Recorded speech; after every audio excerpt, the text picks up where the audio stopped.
이게 물리적으로 불가능한 이야기들을 토르가 하고 있지 않느냐. 이건 정신의학적으로 망상이다. 아, 망상. 네, 그렇기 때문에 저한테 와서 치료를 받아야 되는 거죠. 뭐 과학으로 이런 이야기를 한다고? 생각보다 재밌네. 1, 2, 3, 4. 물리화학, 생명과학, 지구과학, 로봇공학까지 전기, 환경, 수학, 의학, 기계재료, 화공, 정보통신, 건설, 교통, AI까지 모두 다 함께 만나볼 수 있는 과학수다. 네, 세상 모든 것을 과학의 시선으로 바라본다. 과학수다에 오신 여러분들을 환영합니다. 네, 저는 오늘 진행을 맡은 과학 퍼포머 유주호입니다. 오늘은 그 첫 번째 시간으로요. 이제 곧 개봉을 앞둔 토르가 과연 정신건강의학적인지 아니면 물리학적인지 어느 분야에 가까운지를 가지고 토론을 나눠볼 예정인데요. 주제만으로도 벌써 엄청나게 흥미가 생기는 주제 같습니다. 오늘 토론을 이끌어가실 두 분을 먼저 소개하도록 하겠습니다. 정신건강의학과 전문의 이일준 선생님 나오셨습니다. 네, 안녕하세요. 정신건강의학과 전문의 이일준입니다. 다음은 미스터리 데이터 과학자 분리 커뮤니케이터 블랙소스님 나오셨습니다. 예. 안녕하세요. 블랙홀에 빠진 블랙소스입니다. 반갑습니다. 오늘 앞선 말씀드린 것처럼 주제는 토르입니다. 그래서 이 두 분의 과학자께서 서로 본인의 의견을 마음껏 말씀해 주시면 되는데요. 말씀하시는 도중에는 자유롭게 서로의 의견을 얘기할 수 있도록 끼어드는 것도 허용이 됩니다. 다만 내 의견을 조금 더 강력하게 피력하고 싶다. 그럴 때는 필살기를 사용할 수 있는데요. 필살기는 책상을 치고 일어나 주시면 됩니다. 두 분의 입장을 먼저 기조 발언을 통해서 토르가 우리 쪽에 더 가깝다 한번 얘기를 들어보도록 할 텐데요. 먼저 이일준 선생님부터 간단하게 부탁드리도록 하겠습니다. 일단 진행자분께서 오늘 기대를 많이 하셨다고 하셨는데 네. 제가 CM송을 되게 자세히 들어봤어요. 네. 왜 정신의학은 빠져있죠? 네. 시작부터 좀 삐질 것 같은데요. 이거는 제가 다시 한번 만들어서. 다음 회차에 들어가는지 한번 보도록 하겠습니다. 알겠습니다. 네, 어쨌든 일단은 뭐 영화잖아요. 영화를 누가 씁니까? 시나리오 작가. 네, 그렇죠. 시나리오 작가는 사람이지 않습니까? 맞습니다. 네, 그러다 보면은 결국은 쓰는 사람도 사람이고 그거를 보게 되는 사람도 사람이고 결국은 사람에 대한 이야기가 물론 토르가 신이라고 가정해서 나오기는 하지만 결국은 사람에 대한 이야기다라는 이야기를 저는 오늘 꼭 드리고 싶습니다. 이 사람이 만들었기 때문에 분명히 이 사람의 가장 연관이 있는 정신의학 쪽과 연관이 있을 것이다. 네, 그럴 수밖에 없는 게 제가 한 가지 네. 예를 들어보면 네네. 사람들한테 외계인을 한번 그려보세요라고 하면 보통 어떻게 그립니까? 보통 눈 크고 네. 머리 크고 네. 몸은 이렇게 작게. 네. 네네. 근데 왜 꼭 외계인한테 머리가 있어야 되고 눈이 있어야 되고 코가 있어야 되는 겁니까? 사실은 사람이 그렇게 생겼기 때문에 네네. 예, 그거를 자기를 투사를 해서 그렇게 그리는 거거든요. 사실 외계인이 꼭 그래야만 하는 이유가 없음에도 불구하고 사람이 그걸 상상하다 보니까 거기에서 벗어나지 못하는 거거든요. 그렇기 때문에 영화도 아무리 신을 가정을 하고 어떤 SF적인 요소를 그리더라도 사람이 그리는 이상 사람의 어떤 정신세계에서 벗어날 수 없다. 그래서 이 영화는 지극히 정신의학적인 세계 속에서 네네. 그려진 영화다라는 말씀을 드리고 싶습니다. 그러면은 또 저희 블랙소스님의 얘기를 안 들어볼 수가 없겠습니다. 네, 저희 블랙소스님은 어떻게 이 토르라는 영화가 물리학 쪽에 가까운지 한번 말씀 부탁드릴게요. 일단은 토르는 굉장히 하드코어적인 이론 물리학에 근거한 그런 발상들이 많이 이제 등장하고 실제로 작중 인물들이 우리 물리학계에서 쓰는 말들을 막 뱉어냅니다. 그래서 오늘은 토르가 어떤 그런 물리학적인 특분들에 근거해서 영화 스토리가 전개되는지를 포인트 위주로 짚어가면서 이야기를 해볼까 합니다.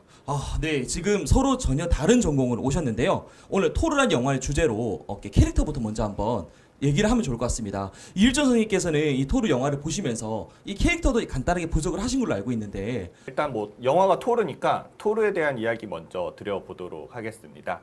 제가 아까 얘기했듯이 아무리 토르라는 신을 설정을 했다고 하더라도 사람에 대한 이야기가 투사될 수밖에 없고 그렇다면 사람이 어떤 정신의학적인 부분이 들어갈 수밖에 없다라는 이야기를 드렸는데요. 그걸 이제 한마디로 이야기하면 토르는 오이디푸스 콤플렉스에 대한 영화 거라고 저는 생각을 합니다. 혹시 오이디푸스 콤플렉스에 대한 설명을 간단하게 해주실 수 있으실까요? 네, 이거는 이제 뭐 프로이트가 가져온 개념인데요. 어린 아이가 아버지와 어머니라는 그 어떤 대상을 두고 서로 경쟁을 하고 한다라는 어떤 심리에 대한 이야기인데요. 네네. 어쨌든 어린 아이는 결국은 그 아버지라는 존재가 되게 중요할 수밖에 없고요. 그렇기 때문에 아버지라는 존재와 경쟁을 하는 심리도 분명히 있을 수밖에 없고요. 그리고 동일시하는 심리도 있을 수밖에 없거든요. 토르도 이런 부분이 되게 적나라하게 드러납니다. 네. 오딘이라는 캐릭터를 보시면 아시겠지만 되게 권위적이고요. 강압적인 왕입니다. 네, 맞습니다. 네, 그런 그 아빠 밑에서 태어난 아이들의 심리가 어떨지 한번 우리가 한번 상상을 해본다면 어떨 것 같습니까? 저 아빠를 뛰어넘고 싶은데 이러한 마음들이 아이들한테는 생기는 거거든요. 네, 토르가 이러한 심리들을 되게 잘 드러내는데요. 네네. 영화에서 이런 이야기가 나옵니다. 그 프로스트 자이언트한테 이제 토르가 쳐들어가죠. 근데 프로스트 자이언트가 이런 이야기를 합니다. 넌 그냥 애송이일 뿐이야. 남자임을 증명하려 발버둥치는 애송이. 이 대사 저 기억하고 있습니다. 네. 네, 정확해요. 맞습니다. 네, 그리고 또 이런 것도 있습니다. 이제 토르가 이제 그냥 이제 싸우지 않고 돌아가려고 하는데 그때 이제 적이 뭐 계집애 라는 이야기 한마디 던졌더니 거기에서 이제 발끈해가지고 전쟁을 하거든요. 이런 부분들이 오이디푸스 콤플렉스가 해결되지 않은 토르의 모습을 나타낸다고 볼 수 있습니다. 근데 토르가 문제를 어떻게 해결을 하냐면 아버지는 정복공주로서 문제들을 해결을 했었는데 희생으로서 그 어떤 문제를 해결을 합니다. 네, 자기의 희생을 통해서 문제를 해결을 합니다. 아버지와 다른 방식으로 문제를 해결하고 난 다음에 그 다음에 성장을 통해서 그 망치를 드는 장면이 나오거든요. 네네. 그 장면이 이제 오이디푸스 콤플렉스를 해결했다라는 장면으로 볼 수 있습니다. 이런 전반적인 흐름을 봤을 때 이 영화는 오이디푸스 콤플렉스에 대한 영화고 그걸 해결함으로써 성장을 해가는 성장 영화다. 와, 이렇게 볼 수 있을 것 같습니다. 이 박수 한번 주세요. 와, 저는 지금 이일준 선생님께서 이 짧게 얘기해 주셨는데 영화 3편 다 본 것 같아요. 네, 영화 네. 3편 다 본 것 같고 곧 나올 토르 4편 이제 후속작이 너무 기대가 되는데요. 이만큼 얘기를 듣다 보니까 우리 블랙소스님의 얘기를 안 들어볼 수가 없습니다. 저는 지금 일준 선생님 얘기를 들으면서 정말 이거는 정신건강 의학적이다라고밖에 생각할 수 없는 벌써 여기 지금 동화가 됐어요. 만약 OX가 있다, 뭐 표를 줬다 벌써 여기 줬습니다. 저는 벌써. 근데 과연 우리 블랙소스님께서 어떻게 반격을 할지 물리학적인 측면에서 한번 얘기를 한번 들어보고 싶습니다. 주인공 이야기를 많이 해주셨으니까 그런 관점에서 한번 보자면 토르가 우리가 그냥 일상적인 시각에서 봤을 때 약간 투박하고 무식할 것 같고 그런 인상이 있는데 일단 기본적으로 토르의 지능은 지금 지상의 어떤 아주 똑똑한 이론 물리학자들 아인슈타인급에 해당하는 보다도 훨씬 똑똑하다고 생각을 할 수밖에 없습니다. 왜냐하면 토르가 이제 대화를 하다가 연락이 필요한 상황에서 이메일을 하면 되지 뭐 이렇게 얘기를 하는데 상대가 물어봅니다.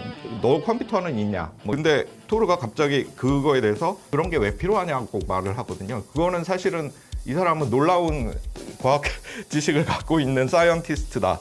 컴퓨터도 없이 이제 이메일이나 이런 전자적인 어떤 메시지나 시그널을 보낼 수 있는 그게 너무나 토르에겐 자연스럽기 때문에 이제 천둥의 신이니까 번개라든지 이런 걸 부리는 걸 보면 당연히 이제 그 이론뿐만이 아니라 실질적으로도 뭔가 그런 힘들이 어떻게 생긴 그게 단순히 그냥 미스터리나 신비로운 일이 아니라 토르의 어떤 스토리의 흐름을 짜임새 있게 과학적으로 보면 말이 일맥상통하는 부분들이 있다고 보입니다. 왜냐하면 영화의 설정 배경 자체가 그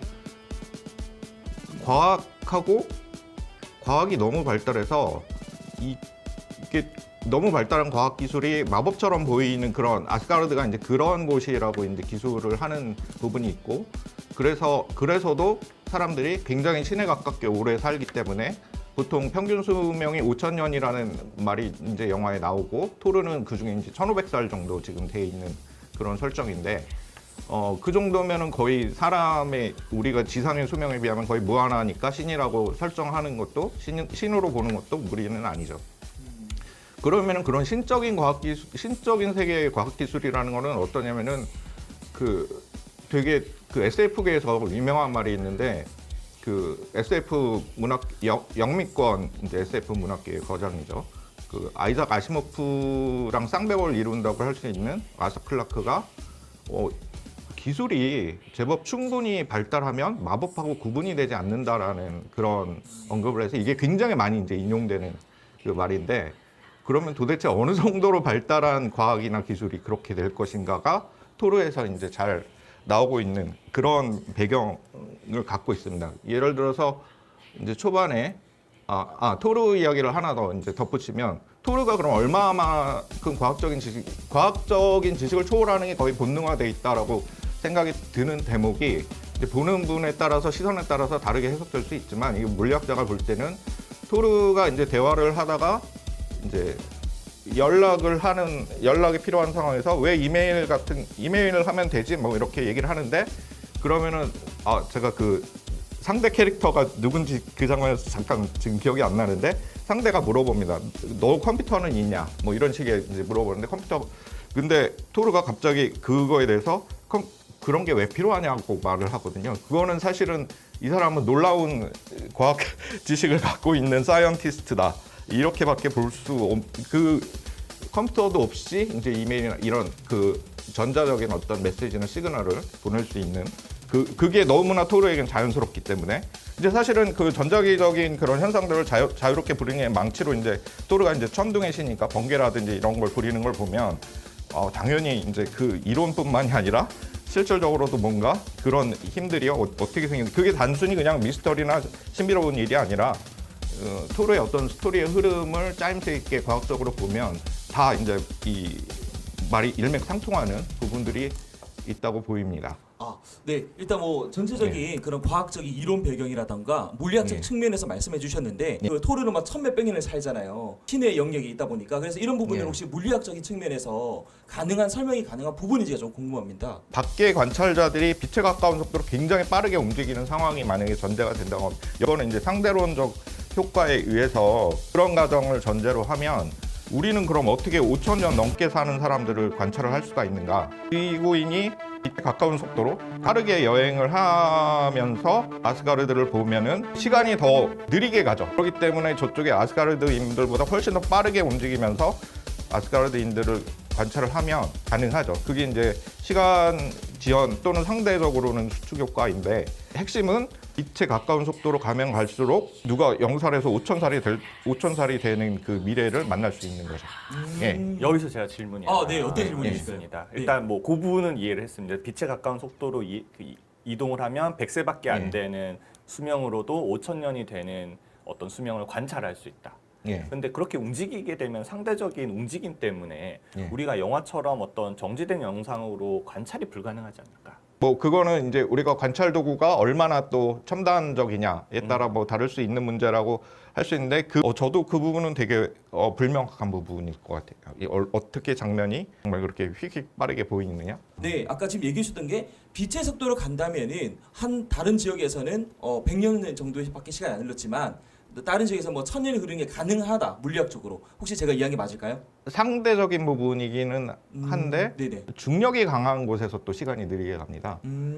그러면은 아스가르드는 굉장히 중력이 약한 곳이고, 우리 지구인들은 아스가르드에 비해서는 굉장히 중력이 강한 곳에 살기 때문에 뭐 그렇게 볼 수도 있겠죠. 지금 요 설명이 바로 이해가 됐습니다. 네, 중력이 강한 곳에서는 시간이 느리게 가고, 중력이 약한 곳에서는 시간이 빠르게 간다. 근데 궁금은 한데요. 네. 지금 이 시점에서 바로 연결해서 저는 궁금한데, 중력이 강하면 왜 시간이 느리게 가는지가 간단한 혹시?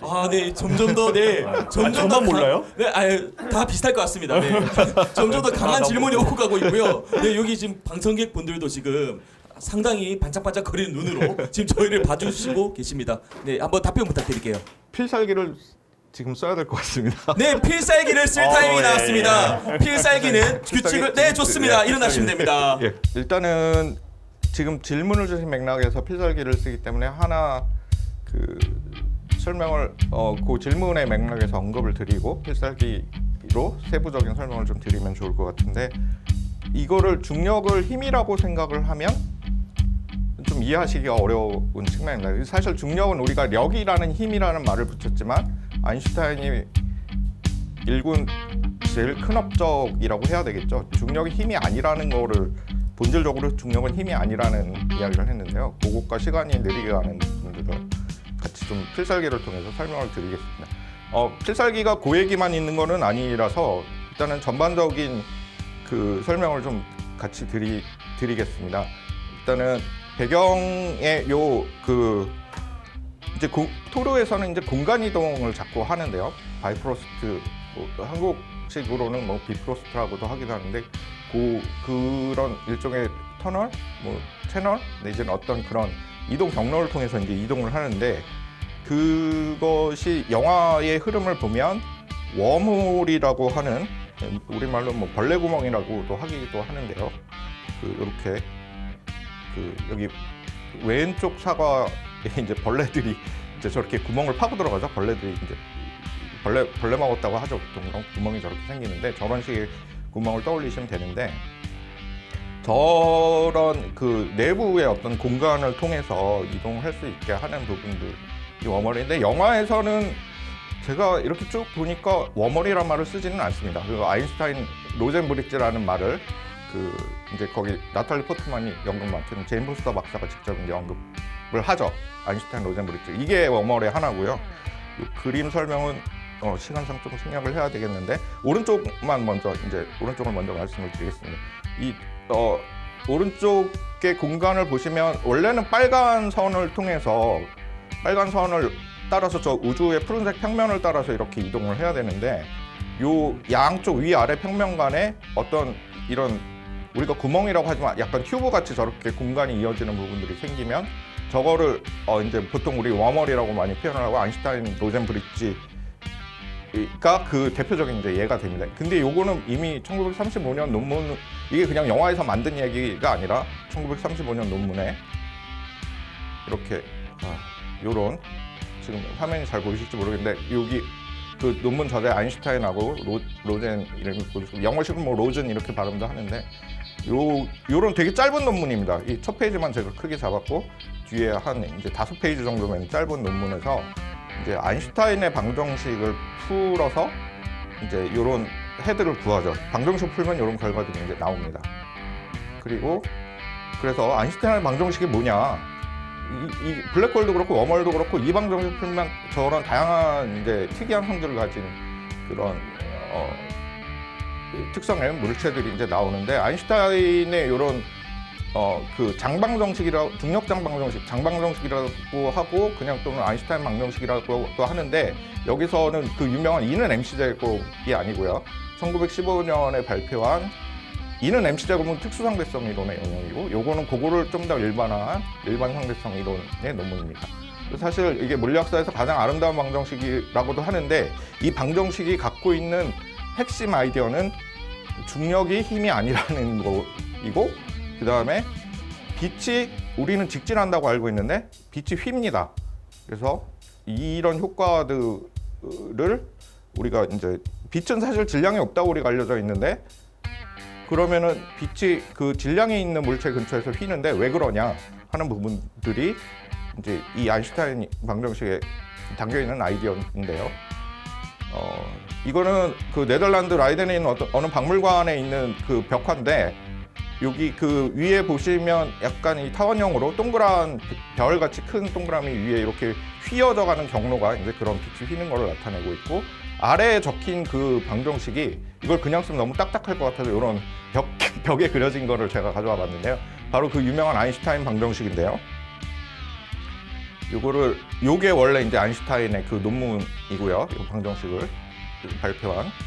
그리고 이 방정식을 풀 때 이제 요거는 너무 옛날 논문들만 보여드렸죠. 현대의 논문들을 쓰면 이 오른쪽처럼 막 저런 수식들을 써가면서 물리학자들이 계산을 이게 뭐 그냥 이상한 논문이 아니고 왼쪽에 그 저자들 소속을 보시면 하버드라든지 프린스턴 고등과학원 이런데 계신 유명 그 아주 탁월한 출중한 분들이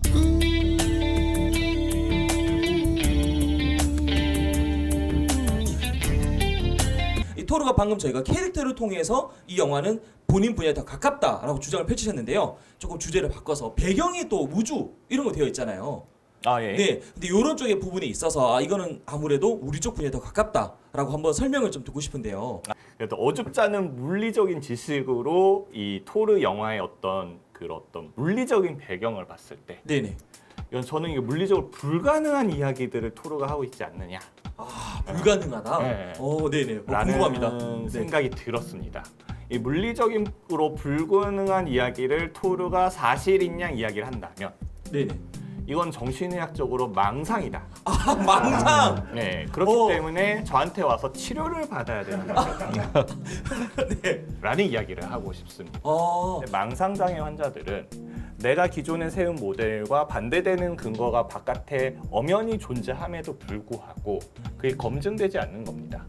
데이터와 모델이 달라졌으면 그 데이터에 의해서 내가 모델을 기각을 하고 새로운 모델을 세울 수 있어야 되는데 기존에 세운 모델을 기각하지 못하고 분명히 반대되는 증거가 있음에도 불구하고 현실적이지 않은 공고한 믿음을 네네. 갖게 되는 건데 이걸 이제 망상이라고 합니다. 혹시 기존에 인터넷에 보면 착시 현상이라고 뭐 되게 많은 그런 사진들이 떠돌아다니잖아요. 네.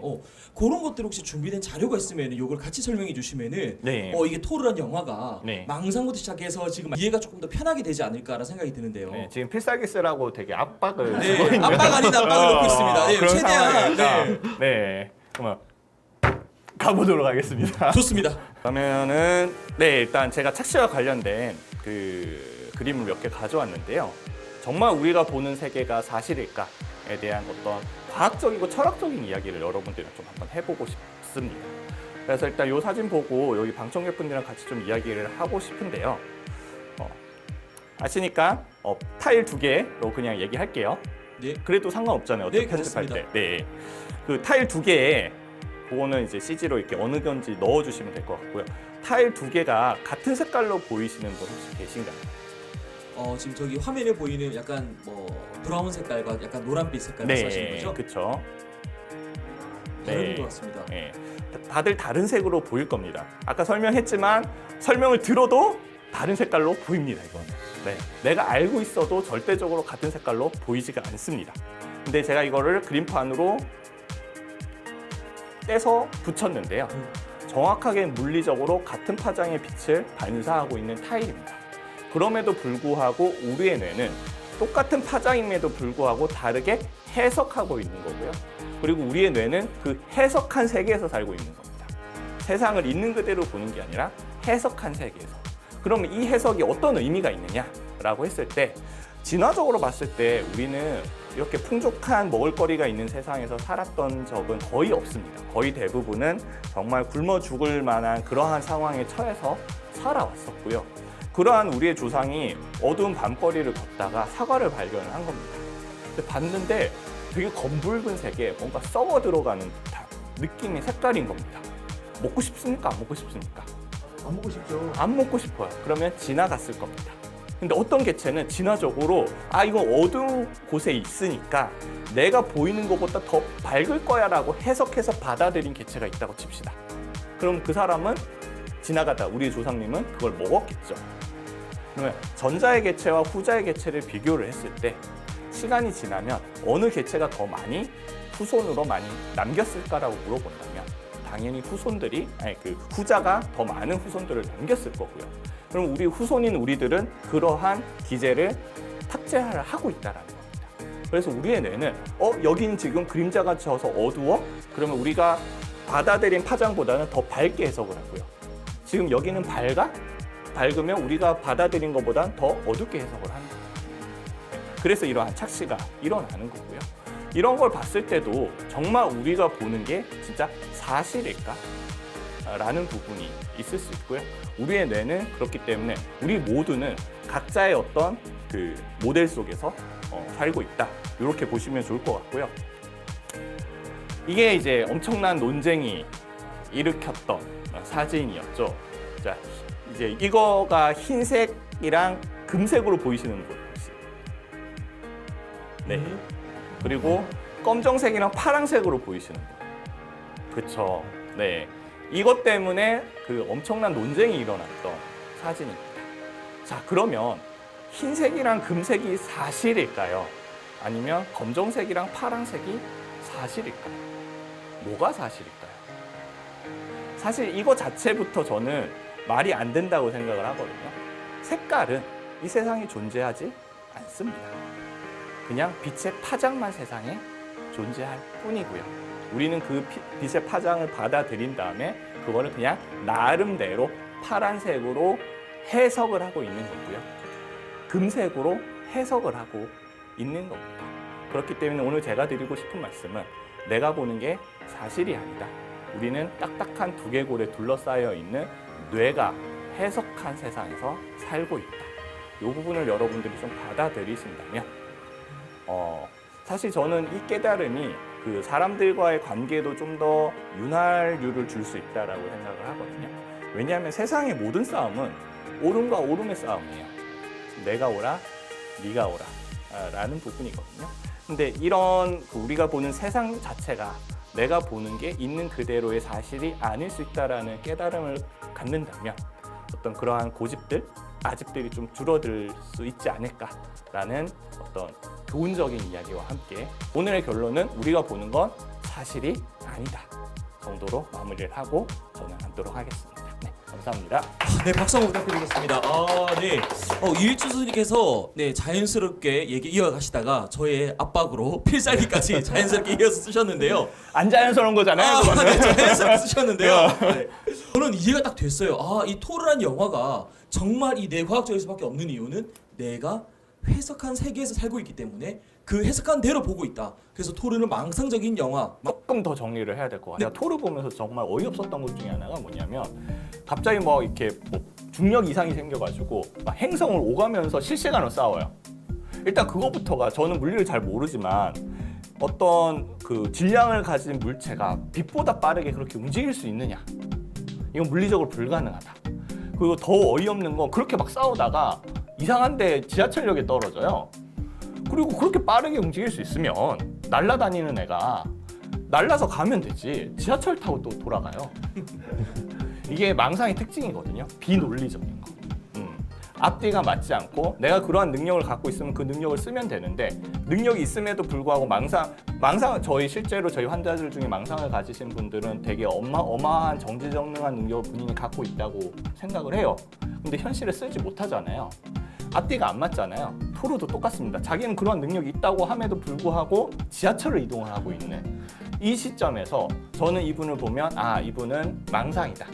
이분은 제가 치료적으로 접근을 해야 되는 그러한 환자로 보인 정신의학적인 영화였다. 이렇게 말씀을 드리고 싶습니다. 네, 정말 이 주장의 근거가 지금 이해가 돼가지고 너무 재밌었는데요. 그렇다면은 좀 다른 질문을 한번 블랙소스님께 드려보고 싶습니다. 이 토르라는 걸 저희가 주제로 했지만 사실 영화잖아요.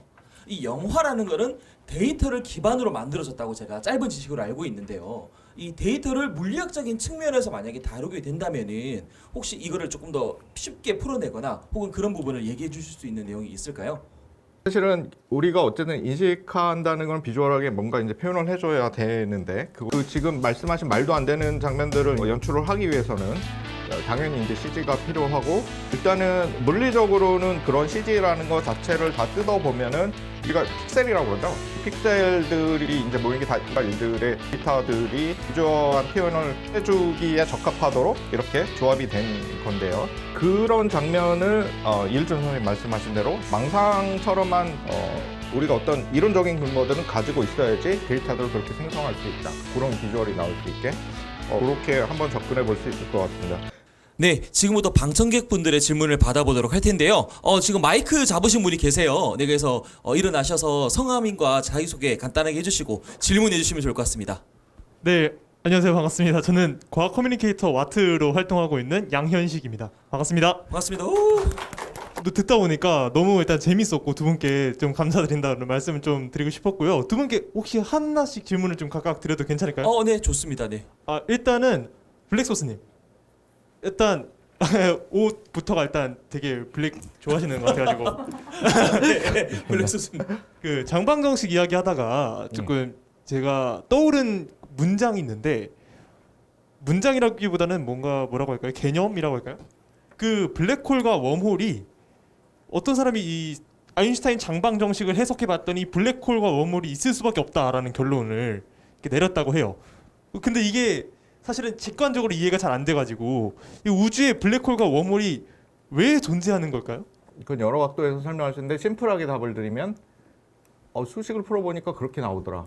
아 수학적으로. 근데 수학적으로. 아 정말 수학적 근거 확실하네요.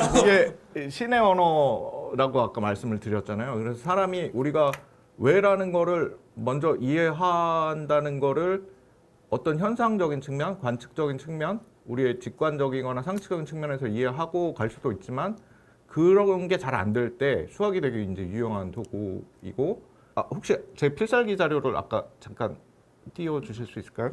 자, 요게 위에 보시면 이제 그래비테이셔널 컬랩스라고 되는 이게 중력 붕괴라는 표현이고 로저 펜노즈라는 분 되게 이제 발상이 독창적인 분이신데 이 논문이 저기 보시면은 이제 받은 접수된 건 64년인데 이제 발표는 65년에 됐죠. 그로부터 55년이 지나서 재작 2020년도에 노벨 물리학상을 받게 되는 근데 저게 뭘 얘기하냐면 저 중력 붕괴라는 게 아인슈타인의 이퀘이션을 풀었더니 별들이 이제 중력이 커질수록 이제 뭉칩니다. 작게 뭉쳐지면서 이제 이게 붕괴된다고 표현을 하는 건데 뭉쳐지면서 그 중력에 의해서 이게 붕괴된다라는 표현이 정확하고 크기가 자꾸 뭉쳐져서 작아지면은 밀도가 이제 굉장히 커지겠죠.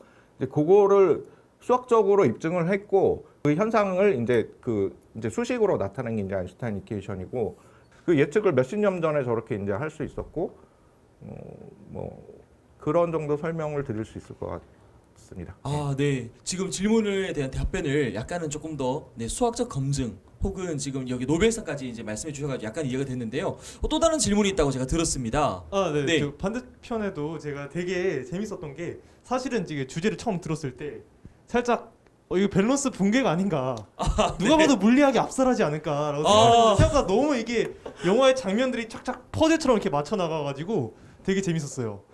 제가 한 가지가 의문이랄까 뭔가 궁금한 게 생겼는데 저는 이제 영화를 보면서 토르의 성장에 가장 큰 이제 영향을 끼친 사람이 누구냐 하면 저는 로키라고 생각을 해요. 로키. 그래서 과연 이 로키가 이제 아버지가 죽었다고 거짓말을 하기도 하고 형한테 또 형의 가장 큰 라이벌이기도 하고 또 왕을 차지하기 위한 그 열등감이 막 섞여 있는 그런 거 보는 게 되게 재밌었는데 로키와 토르와의 관계를 조금 정신의학적으로 살펴보자면 어떤 것들이 있을지 조금 궁금해가지고 이런 거에 관해서 조금 질문을 좀 드리고 싶어요.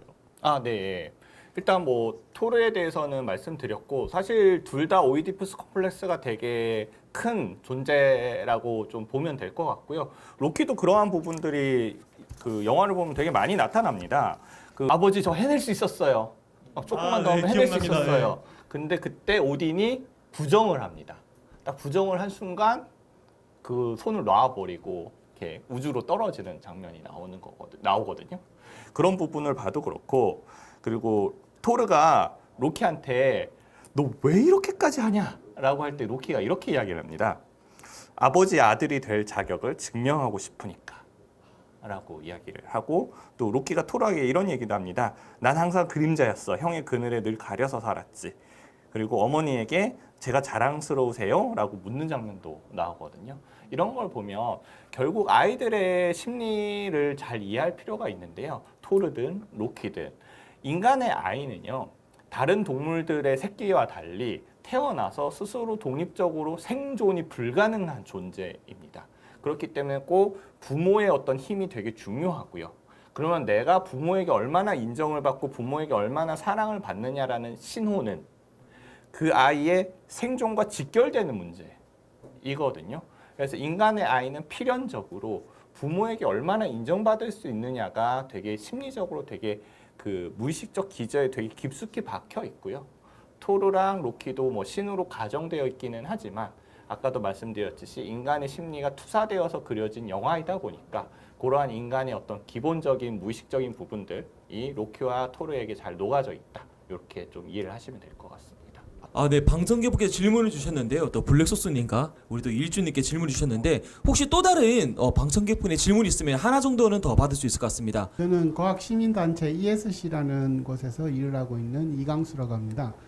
오늘 재밌는 토론 잘 봤고요. 저는 오늘 일주님한테 질문을 드리고 싶은 게 토르가 영화상으로는 이제 아버지가 죽고 이런 게 나오지만 그 개념적으로는 시는 죽지 않는다라는 개념은 있을 것 같아요. 정신건강학적으로 일단 그 정신 건강은 인간을 대상으로 뭔가 설정을 하고 하는데 여기에 굉장히 중요한 팩터가 저는 죽음이라는 것들이 영향을 많이 미칠 것 같아요. 우리 생활에서 만약 이 토르가 신이고 죽음이라는 게 배제된다면 사실은 이 신적인 존재들이 정신건강학적으로 어떻게 인간과 다를까라는 게 사실 좀 궁금해지는 거예요.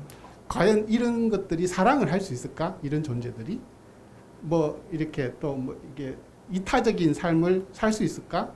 라는 생각에서 죽음이 배제된 정신건강학적 그런 부분에 대해서 뭔가 혹시 생각하신 게 있으면 말씀해 주시면 좋겠습니다. 네, 답변 드리겠습니다. 생각한 게 없습니다. 아니, 질문이 너무 좋아서 제가 드린 말씀이고요. 사실 이런 생각을 저는 지금까지 살면서 한 번도 해본 적이 없는데 이런 순간에 이런 질문을 상상을 하시고 질문을 하셨다라는 그 어떤 창의성과 상상력에 일단 존경을 표하고 싶다라는 말씀을 좀 드리고 싶고요. 그렇기 때문에 저도 지금 생각해 봐야 됩니다. 네, 되게 어려운 문제일 것 같고요. 사실 뭐 들으면서 떠올랐던 거는 만약에 죽음이 없다라고 한다면 그러면 자손 생산 문제와도 연관이 될 것 같거든요. 지난 심리학에서 이제 리처드 도킨스가 했던 되게 유명한 말 중에 하나가 세상에 불멸하는 건 복제자밖에 없다라는 이야기를 했고 저는 거기에 대해서 엄청나게 동의하는 부분인데 사실 우리가 이런 물체들도 결국은 시간이 지나면 풍화가 되고 사라지고 없어질 수밖에 없단 말이죠. 근데 DNA에 적혀 있는 어떤 데이터는 복제를 하면서 계속 생존을 할 수 있다라는 거고 그것 때문에 이제 자손 생산이라는 부분이 생기는 거고 그 자손 생산이 어떤 말씀하시는 어떤 사랑이라는 감정을 만들어내는 부분이 분명히 있거든요. 간단하게 설명을 드리면 이게 포괄 적합도 이론이라는 게 있는데 뭐냐면 엄마가 있어요. 그리고 애가 있어요. 그러면 엄마랑 애는 유전적으로 2분의 1이 동일합니다. 그쵸? 근데 우리가 수학적으로 생각을 했을 땐 1을 살리는 게 낫지 2분의 1을 살리는 거는 오히려 그 논리적으로 옳지 않은 행동이잖아요. 근데 인간은 보면 아이를 위해서 그 엄마 아빠들이 목숨을 희생을 하는 부분들이 보입니다. 그만큼 어떤 사랑이라는 감정으로 아이를 위해서 희생을 한. 이거 어떻게 해석을 하지? 1을 살리는 게 낫지 2분의 1을 살리는 게 어떻게 낫지? 이런 의문이 들 수 있잖아요. 근데 이거는 우리가 이제 출구라는 개념을 좀 보면 좋은데 이미 그 나이가 든 엄마 아빠들은 더 이상 나의 DNA를 복제할 수 있는 그 가능성이 사라져 버렸습니다. 근데 나의 2분의 1은 나의 자식은 나의 DNA의 반만 들어 있지만 그 반이라도 또 반을 또 복제할 수 있는 가능성이 있는 거죠. 그렇기 때문에 내가 사는 것보다 내 아이를 어떻게 하면 더 잘 생존해서 더 잘 번식할 수 있게 도와주는 게 그 진화적으로 유리했고 그러한 것들이 우리가 현상학적으로는 부모의 사랑이라는 걸로 어떻게 보면 현상학적으로 나타난 거다 이렇게 볼 수 있거든요. 그런 측면에서 봤을 때 죽음 없이 무한히 살 수 있다라고 한다면 자손 생산도 필요가 없어질 거고요. 그러면 이런 어떤 부모의 사랑, 이러한 감정도 존재하지 않게 될 거고 분명 죽음이라는 주제는 어떤 정신의학적이거나 심리학적으로 엄청나게 많은 영향을 줄 수밖에 없는 중요한 주제 있고요. 주신 질문 덕분에 저도 여기에 대해서 한번 생각해 볼 수 있는 계기가 된 것 같아서 저도 감사하다는 말씀 드리고 싶습니다. 네, 오늘 방청객분들의 질문을 받아봤는데요. 일단 질문 해주신 분들 너무 감사드립니다. 박수 한번 부탁드릴게요. 네. 오늘 저 첫 번째 주제로 영화 토르가 과학적인 이유에 대해서 한번 저렇게 토론을 펼쳐봤는데요. 생각보다 너무 치열해가지고 이렇게 벌써 시간이 다 됐다는 거를 깜빡했습니다. 제가 벌써 촬영한 지 한참 지나버렸는데요. 토론을 더 이어나가고 싶지만 약속된 시간이 지났기 때문에 오늘 여기서 마무리하도록 하겠고요. 너무 아쉽죠? 네, 저도 너무 아쉽습니다. 이 방송을 보시는 여러분들은 이 영화 토르가 정말 정신건강의학적인지 아니면 물리학적인지 어떻게 생각하시는지 이렇게 댓글로 달아주시면은 더 좋으실 것 같고요. 저희 이 과학수단은 건전한 마음과 따뜻한 시선, 그리고 우리나라 과학을 책임질 치열한 토론 한마당을 바라보고 있습니다. 그래서 더 많은 주제와 더 많은 곳에서 여러분들과 함께 만나기를 원하고 있고요. 오늘 첫 번째 시간 마무리해보도록 하겠습니다. 함께 해주신 저희 옆에 있는 블랙소스님과 이일주님께 감사 말씀드리도록 하겠습니다. 오늘 출연해주셔서 감사합니다. 감사합니다. 감사합니다. 네, 두 분 악수 한번 해주셔도 될 것 같습니다. 아, 예, 예. 고생하셨습니다. 네, 프로그램 마무리하겠습니다. 생명과학, 지구과학, 로봇공학까지 전기, 환경, 수학, 의학, 기계제로 아, 네, 고생하셨습니다. 고생하셨어요. 진행하시느라고. 아닙니다. 저도 처음이라. AI까지 모두 다 함께 중간에 만나볼 거꾸로 해서. 수 있는 과학수다.